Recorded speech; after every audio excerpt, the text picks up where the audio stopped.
তা আমি আবার জিজ্ঞেস করলাম পকেটে সাপ টাপ নেই তো তোমার? আমি ওই যে একটা অ্যাওয়ার্ড দিলাম আদনানকে। আদনানকে আমি চিনি, আর অনেকেই আছেন আদনানের মতন, আদনানকে আমি চিনি। এই বিষয়টি নিয়ে এই যে ও এখন আমাকে, আমি বললাম যে কি খবর, ও আবার আদনান কোথায় গেল? আদনান ওই যে আদনান। আদনান ও আবার সাপ ধরতে পারে। তা আমি আবার জিজ্ঞেস করলাম পকেটে সাপ টাপ নেই তো তোমার? তো এখন আমি জিজ্ঞেস করলাম যে ও নিজে থেকেই বললো যে এই প্রোগ্রাম শেষ করে ও বোধহয় কেরানীগঞ্জ যাবে, কোনো একটা বাড়িতে সাপ ঢুকেছে।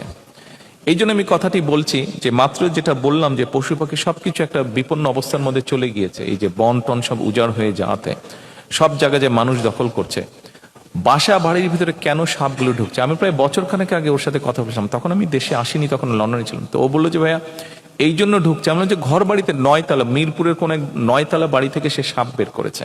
তার মানে যে 9 তলায় সাপ গেল কেমন করে? বলে যে কি করে গেল বলতে পারি না, তবে যেটা হচ্ছে যে সব জায়গায় আস্তে আস্তে মানুষ ঢুকে যাচ্ছে। যে জায়গায় সাপ বা পোকা মাকড় এগুলা ছিল, মানুষ এখন ওদের জায়গাগুলো দখল করছে। তো ওরা যাবে কোথায়? ওদেরও তো বাঁচতে হবে, যতক্ষণ বেঁচে থাকবে ওদেরকে তো ঢুকতে হবে। সেই জন্য এখন ওরা মানুষের বাড়ি ঘরের মধ্যে ঢুকে যাচ্ছে। আমার মনে হয় এই বিষয়গুলো আমাদেরকে রিয়েলাইজ করতে হবে, এই বিষয়গুলো আমাদের চিন্তা করতে হবে, এবং এই বিষয়গুলো যার যার অবস্থান থেকে বোধহয় আমাদের একটা দায়িত্ব পালনের সময় চলে এসেছে।